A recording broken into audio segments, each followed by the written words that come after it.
hasta dónde vamos, la clase anterior, empezamos a desarrollar lo que es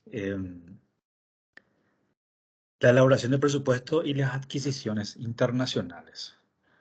Hasta allí nosotros estuvimos trabajando a modo de poder llegar a luego concatenar lo que es el mercado de crédito. En esta jornada vamos a ver las dos partes finales que tengan que ver sobre el contexto de mercado de dinero, que tiene que ver sobre el análisis de riesgos y el costo de capital. Y ahí vamos a ver cómo se determina exactamente los factores de riesgo para la evaluación del financiamiento y qué se tiene en cuenta en una evaluación de financiamiento internacional y la toma de decisión al respecto. Y posteriormente, cuánto se necesita para poder financiarse en base a una decisión de inversión. Siempre tomamos bajo esa premisa. Entonces, veamos lo que es el análisis de riesgo.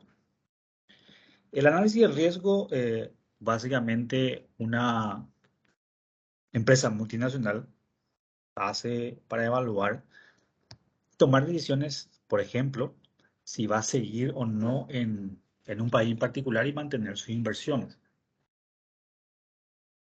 En su momento, por ejemplo, las empresas en Venezuela, que es lo más cercano a Argentina, ya viene hace mucho de eso, veían si eso continuaba de esa manera, se iban a quedar. Entonces, es una evaluación de riesgo tanto cualitativo como cuantitativo. Y también se aplica para hacer nuevos proyectos. Muchos de ellos, por ejemplo, o muchos inversionistas evalúan la posibilidad de venir a Paraguay atendiendo que tiene un historial macroeconómico estable, es el único país que no tuvo una caída predominante en la pandemia. Entonces eso lo hace atractivo. Y otras características que también ya están, ya es sabido sobre el tema impositivo, los factores productivos, etcétera. Entonces, para las dos formas se aplica el análisis de riesgos. Y allí entramos en dos cuestiones, en dos aspectos de mirar el análisis de riesgos. Y está el riesgo político y el riesgo financiero. Vamos a dividir en dos partes esa forma de ver el análisis de riesgo. Entonces entramos en esa división y cada uno tiene sus factores. ¿Y cuál es la importancia de ese análisis de riesgo? Primeramente es ver el impacto potencial, siempre negativo, como estamos hablando de riesgos, que puede tener el entorno de una economía en particular sobre esos flujos esperados. Como en la clase anterior vimos, se hace un presupuesto, se espera tener un flujo y luego se hace una evaluación del valor presente de esos flujos. Pero presentar un flujo que no van a tener variación es casi irreal, atendiendo que avanzando en un periodo más de un año, ya existen riesgos inherentes al plazo temporal. Como ya sabemos, por ejemplo, ya vimos el tema del riesgo cambiario, las tasas de interés, eh, y eso se tiene que impactar en la visión de análisis. Entonces las empresas hacen su análisis de riesgo país y empiezan a monitorear dónde puede tener unas operaciones más rentables. Y aumenta el nivel de riesgo de un país en particular bajo ciertas características de condiciones no estables políticas o no estables financieras. Y consideran tomar una decisión de hacer la inversión o retirarse de esa economía. Y ese análisis de riesgo, como factor importante, también puede usarse como un filtro para evitar establecer ciertas operaciones en ciertos países, donde aparentemente puede tener buenas perspectivas, pero los riesgos políticos es tan inherente. En Estados Unidos, por ejemplo, cada vez que hay un cambio de gobierno, se empiezan a ver los riesgos políticos porque las tendencias ideológicas puede ser un factor determinante. Y los inversionistas ahí no solamente son inversionistas directos, sino indirectos, donde operan en el mercado de valores y tener acciones de una empresa podría llevar a, a riesgos muy importantes.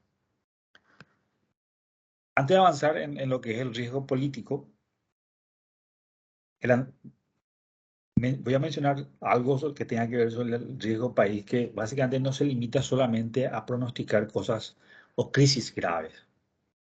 Eh, Generalmente el análisis de riesgos se evalúa a modo de ver qué pasaría en una economía si hay mucha sequía, si hay un cambio de gobierno importante, si hay cambio impositivo de relevancia, sino también se puede aprovechar para revisar las decisiones de inversión o financiamiento. Es decir, eh, solamente centrándome en la tasa de interés. Y allí se puede ver algunos sucesos, siempre internacionales, que no solamente están relacionados y que pueden ocurrir en cualquier parte del mundo y que son básicamente eh, específicos. Por ejemplo, un atentado terrorista del 11 de septiembre. No, no es que pasa todos los años. Una huelga importante de transportistas aquí en Paraguay debido a la suba de combustible.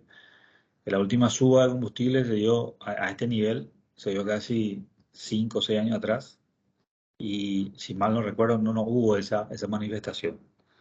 Sin embargo, esta vez sí lo hubo y fue bastante complicado. También se puede dar una crisis política debido a un escándalo en un país en particular. Nosotros tuvimos, por ejemplo, el juicio político. Eso es un problema o un impacto importante políticamente. Pero por suerte no pasó a mayores. Eh, Podemos ver escándalos mucho más específicos cuando el gobierno de Clinton tuvo su escándalo específico. También hubo una caída del poder político de ese país. El otro punto es las precauciones sobre el sistema bancario del país. Eh, si se puede provocar una salida de flujo de dinero.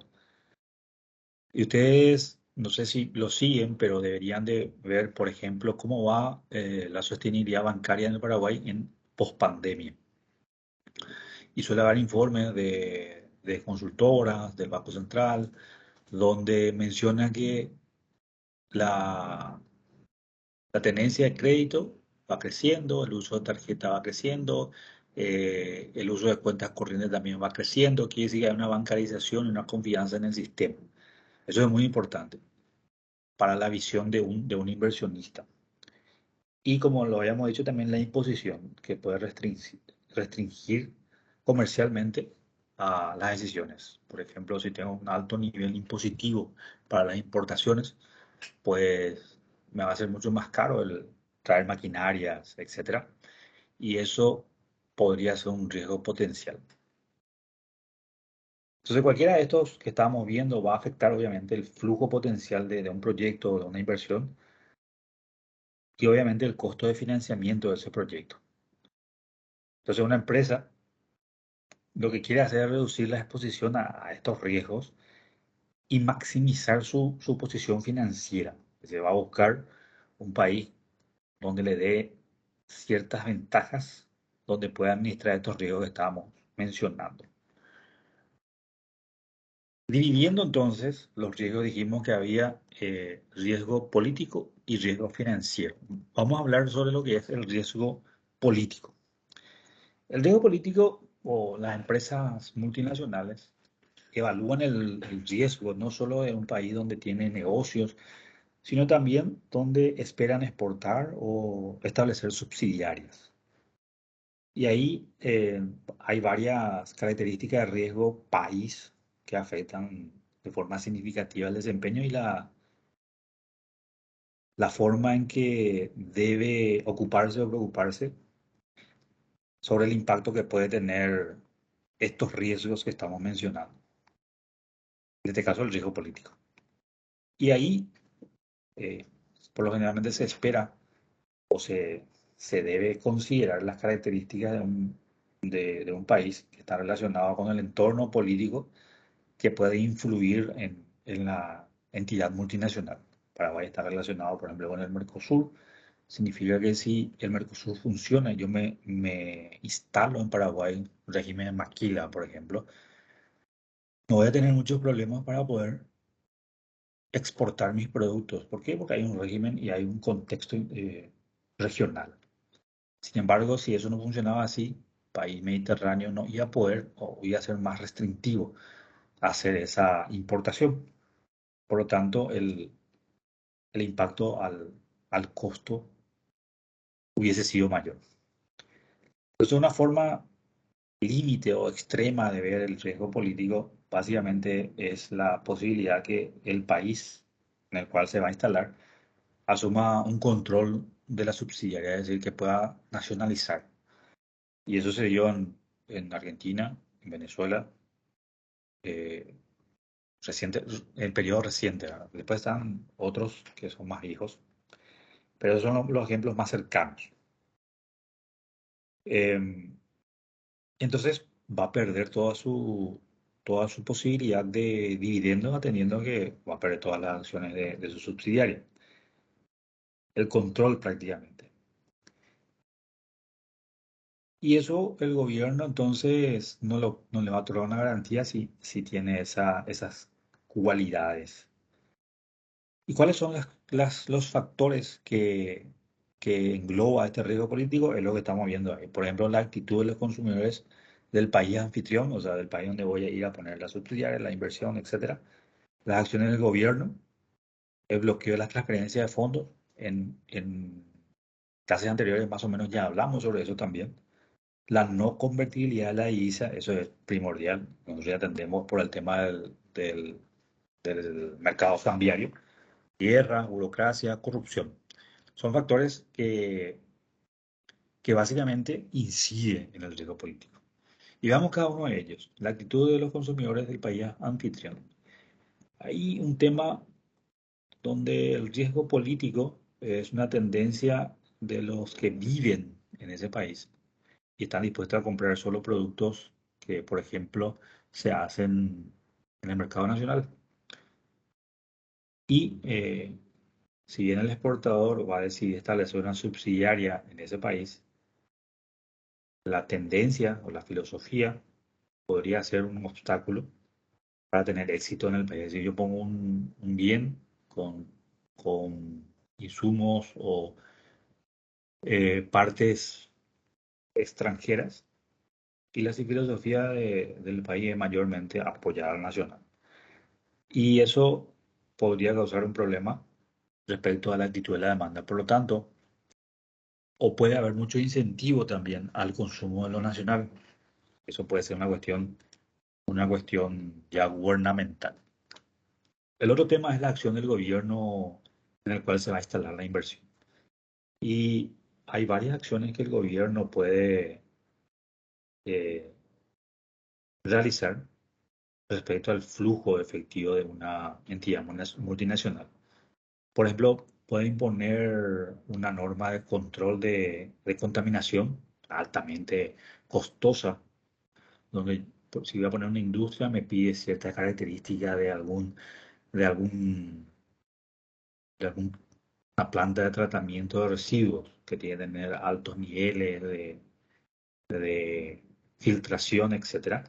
O puede imponer impuestos adicionales a eso, o retenciones de impuestos o restricciones de transferencia de fondos. Cualquiera de ello es una acción del gobierno que puede ser una acción negativa para el incentivo a la inversión. También puede haber acciones positivas, pero ahora estamos exclusivamente a los riesgos. Las acciones positivas obviamente son ventajas. Paraguay, por ejemplo, tiene el incentivo a la inversión 60, la ley 60-90, en el cual le da aún ventajas en las importaciones maquinarias para inversiones aquí en Paraguay, la maquila, que también es un incentivo a la inversión. Y luego están caracteres propios que hacen a la coyuntura económica. Em, entonces, esas acciones, si no lo pueden visualizar, hoy el impuesto de Paraguay es 10%, hay una reforma tributaria y se quiere eh, llevar al 15% o al 20%, es solo un ejemplo. Eso podría ser sumamente destructivo respecto al flujo o a la rentabilidad esperada. Entonces, el gobierno puede usar medios para que, por ejemplo, las operaciones de una entidad multinacional no sea acorde a su objetivo o viceversa, cualquiera de las dos, dándole ventajas. Y lo contrario sería aumentando el riesgo. El otro punto sería la falta de o las restricciones a las transferencias. La restricción a las transferencias es básicamente que las entidades multinacionales no van a poder enviar sus remesas o sus utilidades a su matriz. En Argentina pasa eso, está totalmente restringido quitar dinero, capital. Entonces, eh, eso puede ser parcial o puede ser total. Parcialmente le impone una imposición importante si lo va a enviar o si va a reinvertir. Entonces, ahí tienen ciertas ventajas. Eso lo vimos en las clases, en las clases anteriores, obviamente. La otra es la no convertibilidad de la divisa. Ya nosotros entendemos cuándo una divisa no es convertible, es decir, cuando una moneda extranjera no es divisa, cuando no es convertible. Entonces, el gobierno, por ciertas cuestiones propias de su coyuntura, puede evitar que esa convertibilidad se dé. Argentina es un ejemplo de ello. Y depende de los casos específicos, las guerras. Caso de Ucrania, por ejemplo, no solamente no es beneficioso para Ucrania, sino también para los países que comercializaban con sus bloques. Es decir, para Paraguay fue sumamente complicado porque perdió el mercado ruso, un mercado sumamente importante. Eh, a veces se dan guerras en los lugares donde se hace petróleo y eso también aumenta los costos del petróleo. La burocracia, y allí entra un factor relativamente importante respecto al riesgo país y puede complicar los negocios de las multinacionales.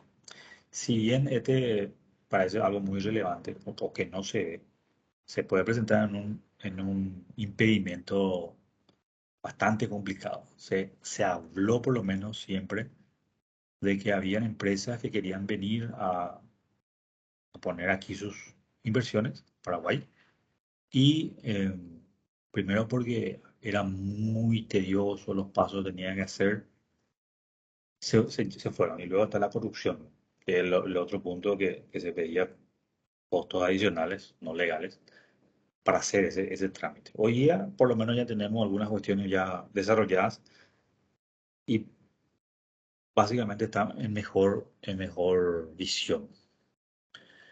El otro aspecto sería el riesgo financiero.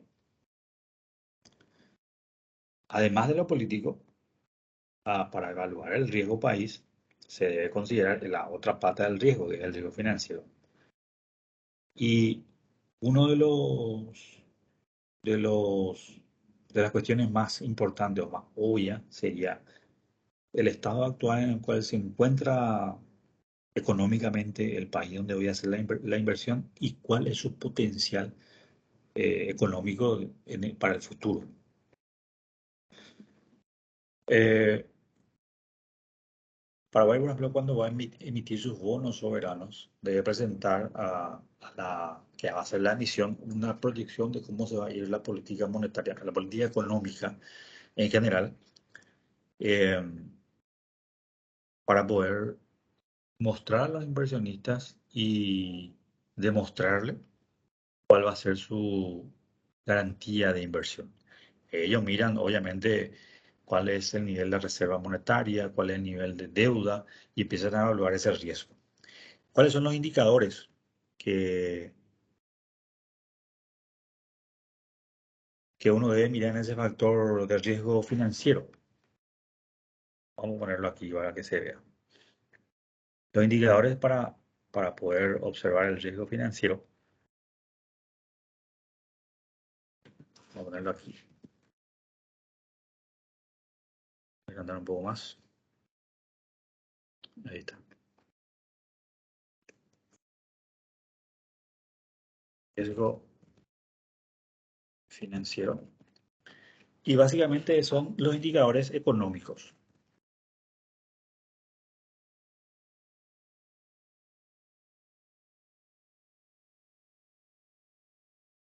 Esos indicadores económicos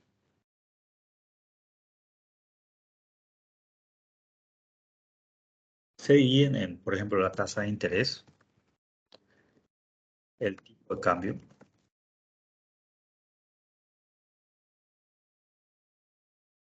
la inflación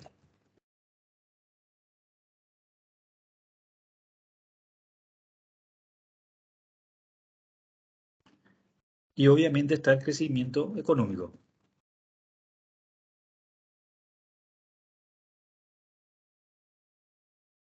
No es otra cosa que el crecimiento del PIB, de Interno Bruto. Eso básicamente son los indicadores económicos que están ligados a la evaluación del riesgo financiero. ¿Por qué las tasas de interés? Y las tasas de interés básicamente tienden a vincularse al crecimiento y a la demanda de productos. Si la tasa de interés es baja, básicamente estimula la economía y aumenta la demanda de los productos. ¿Por qué? Porque el dinero es más barato. O sea, yo puedo tomar préstamo, puedo comprar para mi casa, para mi auto, porque es barato el dinero, el préstamo. Pasa lo contrario, por ejemplo, aquí en Paraguay, donde se hizo una política monetaria expansiva, donde la tasa de interés era 0,5%, muy barato. Luego, en el 2021-2022, hoy día está más del 7% la tasa de interés monetaria, lo cual refleja a un costo de dinero muy alto. ¿Por qué? Porque tenemos inflación. Entonces, eso impacta mucho. O sea, estos dos factores que vemos acá, tasa de interés e inflación, no es que solamente ellos están ligados, sino están muy relacionados respecto acá a su movilidad. El tipo de cambio también, porque la inflación está vinculado al valor del dinero. Si hay mucha inflación, pierde valor el dinero. Por lo tanto, frente a una divisa o una moneda extranjera, por ejemplo dólar, podría tener una depreciación, que también nosotros ya lo hablamos. Entonces, si esos factores están estables, están macroeconómicamente estables, se espera que el crecimiento económico también sea positivo. Entonces, pasando a la PPT,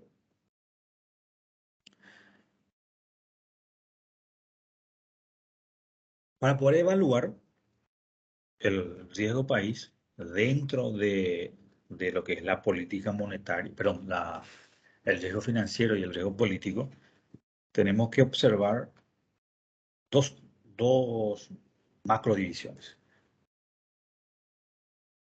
que sería la macroevaluación del riesgo país y la microevaluación del riesgo país. ¿En qué consiste la macroevaluación del riesgo país? Y básicamente es considerar las variables que incluyen el riesgo país, excepto esas cuestiones que tienen que ver con la empresa o la industria en particular. Y obviamente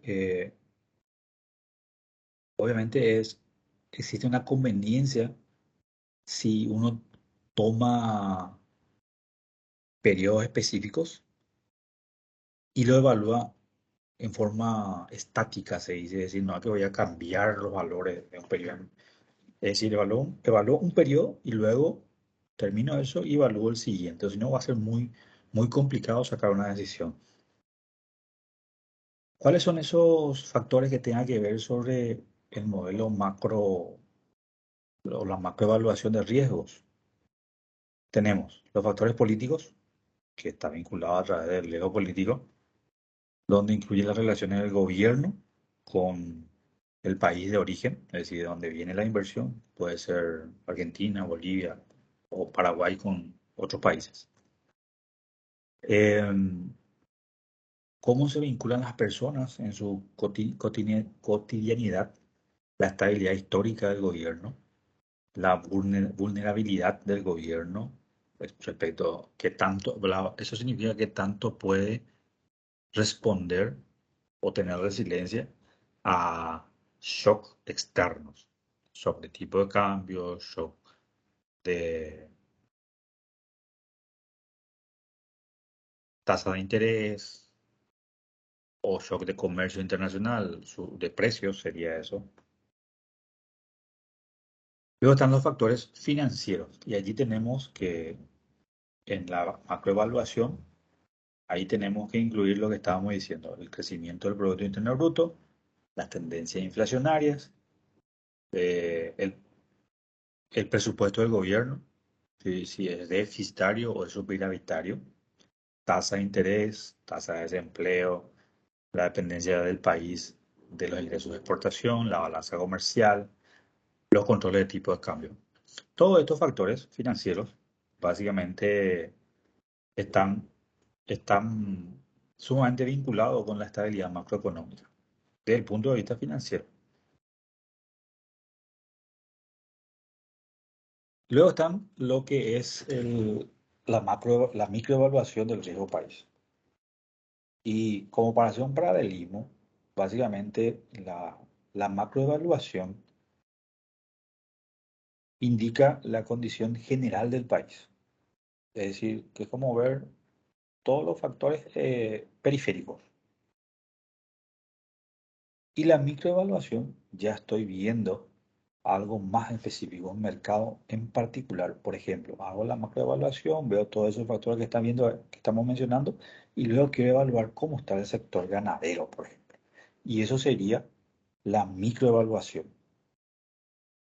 ¿Y qué tengo que ver dentro de esa evaluación de riesgo? Hay básicamente cuatro partes.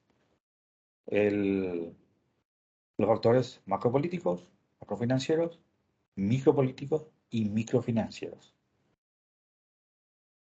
Y allí puedo usar ciertas técnicas, ¿no? Si bien algunos son muy, muy específicos, podemos hacer una técnica de Chesley, donde es como hacer una matriz de Pestec, no sé si ustedes ya lo vieron, pero es como dividir el riesgo político, el riesgo económico, el riesgo eh, demográfico, el riesgo tecnológico, y voy viendo si eso ya lo estoy evaluando y cómo se comportó históricamente. Estoy haciendo eh, un análisis fundamental, no un análisis técnico. Un análisis fundamental sería conocer la tendencia. Yo sé que en Europa hay guerra, eh, los precios son altos, el comercio internacional tiene problemas de logística y eso se debe a que los contenedores se quedan todo en China. Esas informaciones así cualitativas es el análisis fundamental. El análisis técnico es ver cuántos contenedores están allá, cuánto cuesta eso como impacto a una empresa que va a importar o exportar. ¿Cuánto dinero representa en términos de inversión tener una logística de un lugar a otro, hacer un transporte SIF o FOB, no importa el Incoterms? Eso sería un análisis técnico. Entonces, cualquiera de estas técnicas que estamos viendo allí podría servir para poder evaluar eso, pero hacer un análisis técnico ya. Las técnicas de Delphi, el análisis cuantitativo, las visitas de inspección y la combinación de técnicas. El análisis Delphi sería tener prácticamente una recolección de opiniones independientes y análisis de grupo y hago una encuesta. Intento determinar algunas opiniones en consenso y veo ahí un resultado. Obviamente, hago correr un algoritmo o una planilla de cálculo. Generalmente es un algoritmo por la complejidad de los datos. Y allí obtengo un resultado. El análisis cuantitativo, eh, allí tengo o se mide en cierto tiempo variables financieras y políticas base a un modelo cuantitativo y se intenta identificar ciertas características. Por ejemplo, cuál es el nivel de consumo de un país en particular en un producto en particular. La visita de inspección es viajar al país y reunirse con funcionarios públicos, ejecutivos, negocios y tener una percepción de cómo está la economía. Y eso generalmente hacen las misiones de los Bancos Mundial, de Fondo Monetario y también los inversionistas. Vienen acá, hablan con la gente, etcétera. Y obviamente la combinación de técnicas es ver cualquiera de esos, cuáles me parece mejor o cuáles puedo combinar. Entonces, la medición del riesgo país es básicamente para determinar una calificación de riesgo con un método de lo que estábamos viendo, cualquiera de ellos, por ejemplo, el CHESLI, y esos factores son valorados y asignados a un rango arbitrario o estadístico a modo de dar una calificación. Por ejemplo, la Standard Poor's ya le dio una calificación a Paraguay de riesgo país la semana pasada nomás. Bajo estas condiciones, evaluó el riesgo político y el riesgo financiero y le mantuvo, por suerte, su calificación. ¿Estaba en riesgo? Eso sí, porque había, eh, principalmente lo financiero, porque obviamente el crecimiento de Paraguay se redujo, la inflación está por encima de los promedios, la tasa de interés también, por lo tanto, eso incide, pero por suerte lo mantuvo, esperando que en el futuro eso se nuevamente mejore. Y cada país puede tener sus métodos, o sea, cada economía se puede aplicar un método, procedimientos, todo lo que está bajo el sistema financiero internacional en relación a la OEA o TAM, tienen un método de evaluación de riesgos, de factores estadísticos, estadísticas de finanzas públicas, etcétera, donde son sumamente comparables. Entonces, cada segmento, cada bloque tiene una metodología a modo de poder medir el riesgo país. Hay una cantidad de factores que permite que se determine ciertas características, tanto en el riesgo político o financiero, y dependiendo de cada país se evalúa respecto a sus operaciones y al lugar donde se va a hacer la decisión de inversión. En el mundo existen calificadoras de riesgo altamente representativas. Una de ellas es la Standard Poor's, donde se encargan de hacer esos estudios y obviamente eh, responden a los inversionistas. ¿Por qué? Porque eso se lo disponibiliza, para no decir otro término, a quienes quieren tomar decisiones respecto a una inversión en particular.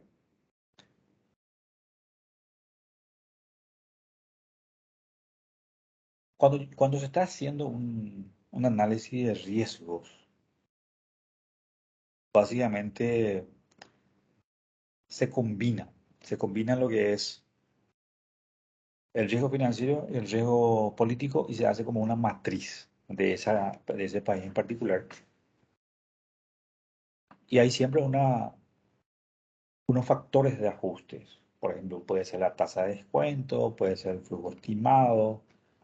eh,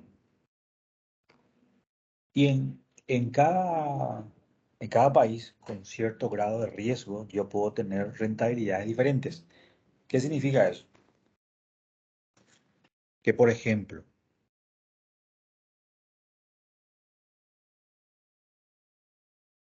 una decisión de inversión aquí en un país anfitrión en particular, supongamos que su calificación de riesgo es B+, supongamos. Eso implica que tiene ciertas características políticas y financieras. Otro país donde existe otra calificación puede ser que tenga C-, supongamos. ¿Qué es lo que sucede aquí? A medida que la calificación es más baja, mi riesgo es mayor, por lo tanto,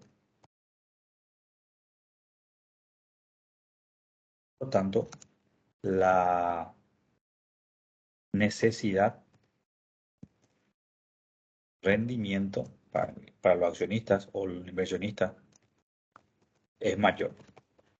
A mayor riesgo, mayor rendimiento.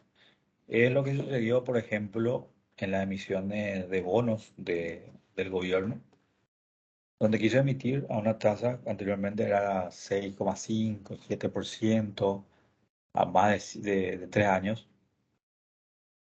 Hoy día esa misma tasa es a menos de un año, es decir, tiene que pagar 7% a menos de 2 años, mejor dicho. Lo cual lo hace mucho más oneroso. Lo mismo pasa con las emisiones extranjeras, que los primeros fueron 2, 3%, 4% máximo, el último fue 5 puntos y algo por ciento.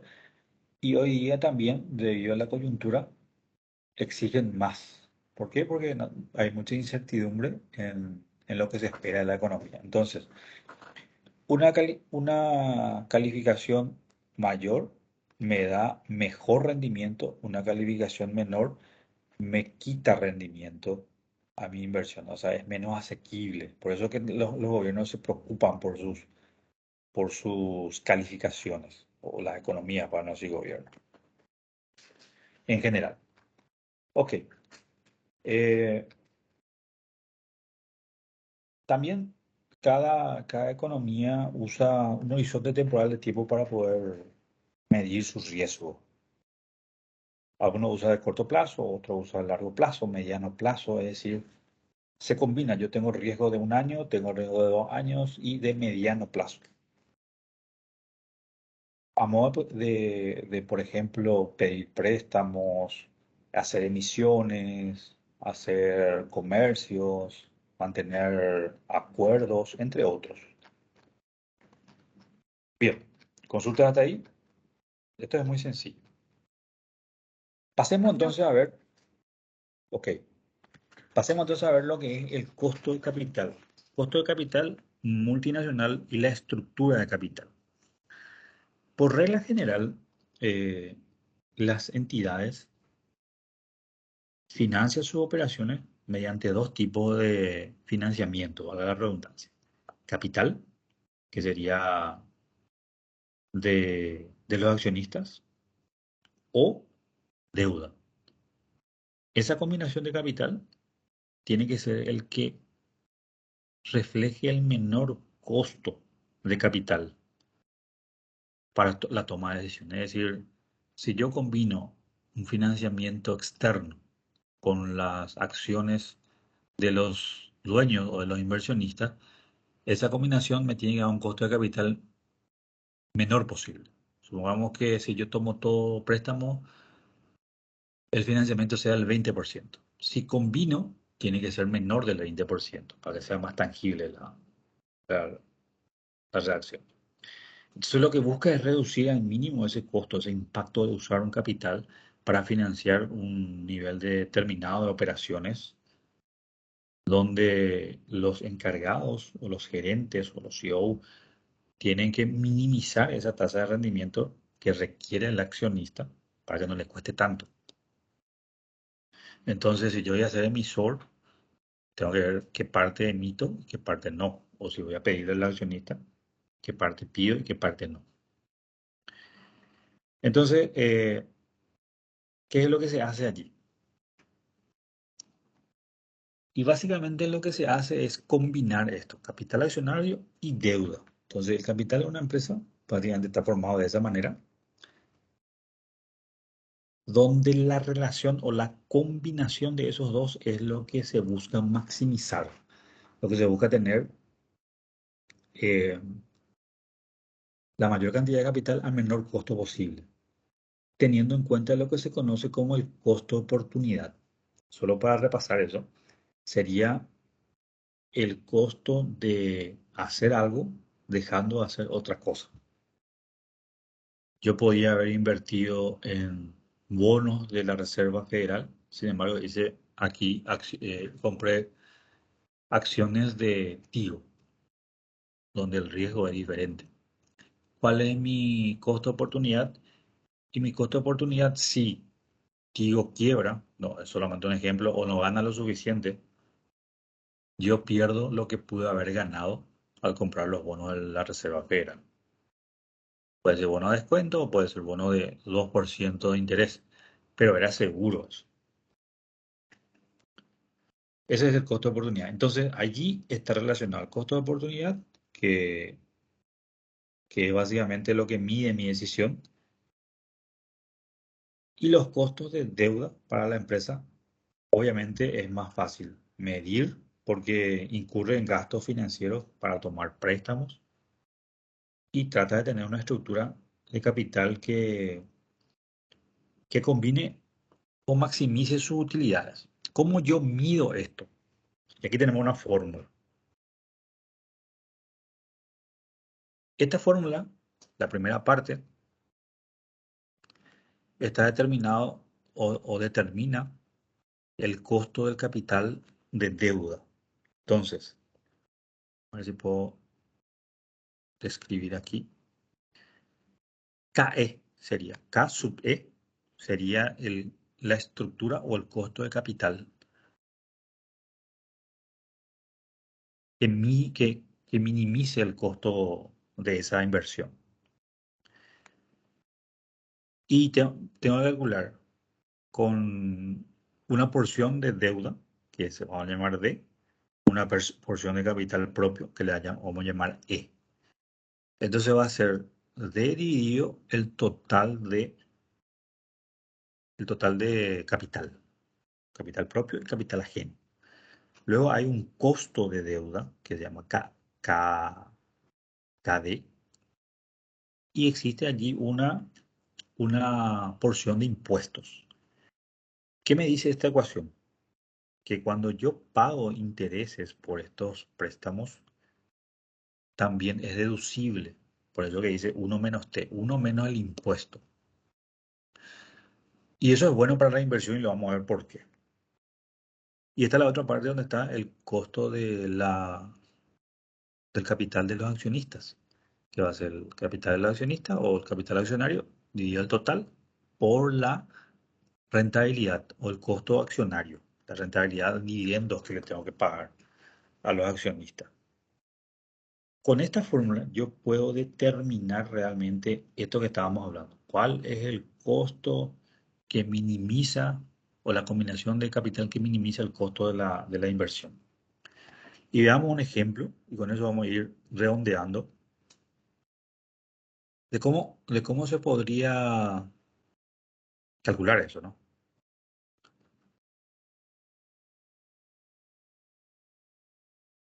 Le pongo más zoom, ahí está, para que se vea bien, porque no sale borroso. Me avisan si no se ve bien. Ok, tomemos como una decisión de inversión basada en un balance de una empresa donde va a tener su inmueble, que va a valer, supongamos, 975.000 unidades monetarias, las instalaciones físicas, estoy diciendo, tinglado, oficina, etcétera, que vale 280.000, los separadores de miles, equipos, maquinarias, vehículos, lo que sea, 310.000, Y el circulante, o sea, el dinero. Y eso va a ser 260.000. Esto que está aquí sería todo el activo general, sin discriminar activo corriente o activo no corriente. La sumatoria total de activos va a ser obviamente la suma de esto, ¿no? Es 1825. La pregunta es, yo tengo que determinar, yo tengo que determinar cuál es el costo de hacer esta inversión, de montar una empresa o una inversión que tenga estas características. Vamos a poner aquí la fórmula para poder ir viendo cómo razonamos. Voy a checar un poquito más para que entre. Ahí, ¿qué tal se ve? No se ve todo. Sí, se ve todo. ¿Se ve todo? Ok. Bueno, el Una activo, partecita falta.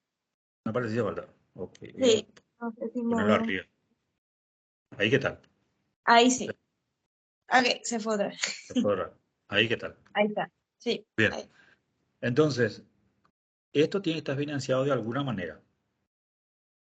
Y vamos a tomar, nosotros inversionistas vamos a decir, eh, voy a tomar deuda, voy a poner solamente la nomenclatura de deuda, en un 42%. 42% de deuda del total de mi financiamiento. Y la diferencia, que va a ser que va a ser capital propio, va a ser el 58%. ¿Qué significa eso? Que aquí en el lado del pasivo y patrimonio neto, voy a tener que distribuir eso. ¿Por qué yo tomo eso? Porque yo ya sé cuánto va a ser el capital. Todo lo que está financiado con el pasivo representa el activo.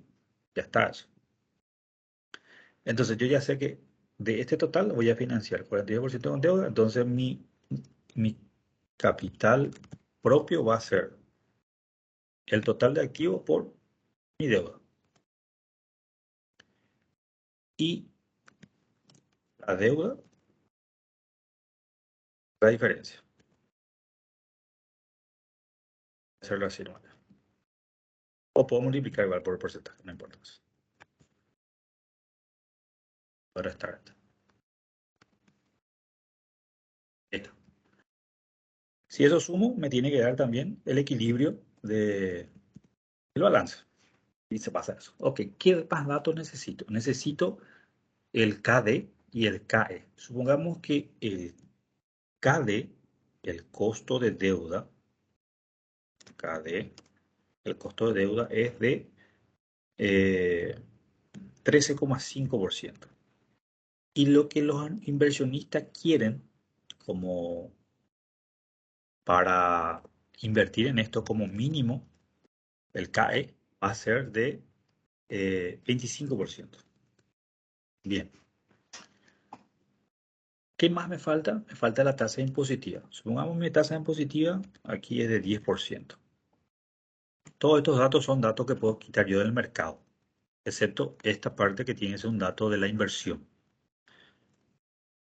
Tiene que ser un dato de la inversión.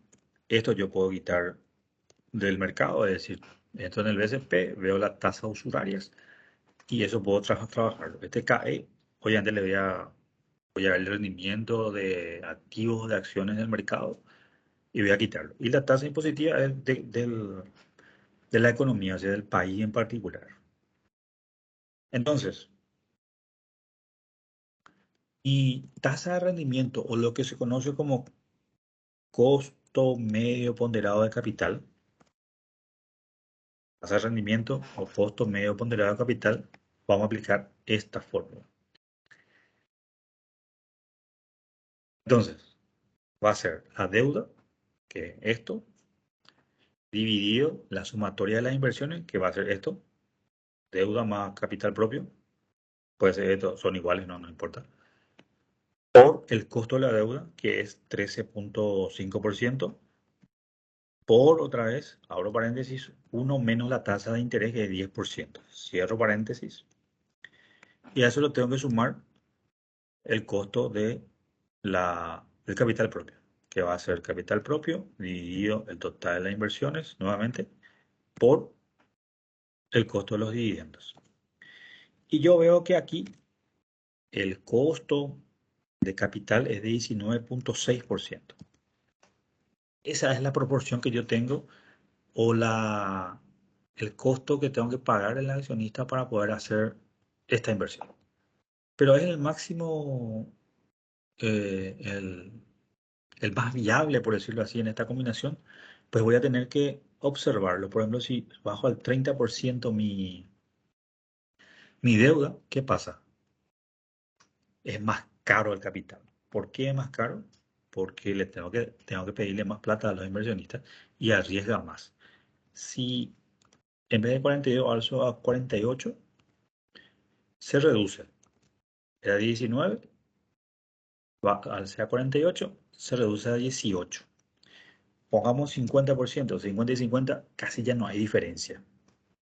De 18.83 pasa a 18.58. Es muy poco la diferencia. Si alzo a 55, ahí mejora a 17.93. Probemos 100% de deuda. Arriesgarse todo en deuda reduce incluso menos que el riesgo del costo de deuda, si ustedes ven esto. Pero eso ya es irreal. ¿Por qué? Porque realmente si yo tomo 100% de deuda, mi riesgo, mi costo es solamente 13.5, ya no es 12.15. Pero ¿qué es lo que sucede? Acá hay un factor sumamente importante que tiene que ver esta parte de la ecuación, este K de 1 menos T. Dijimos que la tasa de interés que se paga por deuda es deducible. Entonces, como yo pago interés, pago, por ejemplo, aquí en Paraguay, IVA, y eso me reduce mi impacto en el costo respecto a mi rentabilidad. Y ahí se produce lo que se llama como escudos fiscales. Es decir, si yo puedo combinar no solamente 100%, dejemos otra vez en un 52 y 48%, yo puedo deducir el costo aparte de arriesgar menos. Aparte de arriesgar menos, reduzco la combinación de costos, porque miren que el costo de capital propio es 25%, es más caro. Si eso igualamos, tal vez esa combinación se netee. Eso es lo que hace la decisión de toma de financiamiento. ¿Qué es lo que me combina? Que me da la mejor posición financiera respecto a el financiamiento. Y acá entonces tenemos lo que se conoce como estructura financiera, o la parte del pasivo sería eso, la estructura financiera, y aquí la estructura económica, toda la parte del activo. Entonces, cuando ustedes, alguien le dice, necesito saber la estructura financiera de su inversión multinacional o nacional, lo que tienen que saber es cómo va a estar compuesto el financiamiento entre capital propio y capital de deuda o ajena, independientemente de la fuente, banco, emisiones de bonos. Y eso es lo que aquí nosotros, en nuestra parte teórica, lo estábamos viendo como la estructura de capital. Bien, dentro de esa estructura de capital, esta combinación siempre va a tener esa característica. Y hay otras teorías, por ejemplo, donde dice el de Modigliani Miller, el método CAM, donde sustentan estos razonamientos que estamos haciendo ahora. Pero este es el más sencillo, a modo que podamos nosotros completar todo ese contexto para la próxima clase pasar ya a lo que es los instrumentos de crédito de deuda o de crédito internacional. Ok, consultas, dudas, No, profe. clarísimo. Bien, em, nosotros tenemos aún, vamos a mirar un poco, estamos el 23.